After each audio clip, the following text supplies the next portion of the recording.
So ayan, kamusta kayong lahat everyone? So ayan, nag-uusap kami ng aking family. So kahit, nasaan tayo, malayo man tayo, so kailangan natin makipag-communicate sa ating pamilya para maging updated tayo sa isa't isa, okay?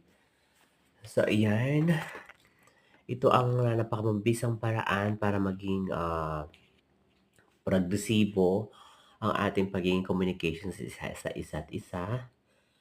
So, na-update natin kung anong mga nangyari sa kanilang mga buhay. So, ayan. So, itong every routine ko para makapag-communicate sa kanila. So, ayan. Thank you so much sa inyong lahat. And thank you for watching, everyone. So, ayan. Ingat-ingat tayo lahat. So, malamig ang panahon ngayon. So, take care, everyone. Thank you.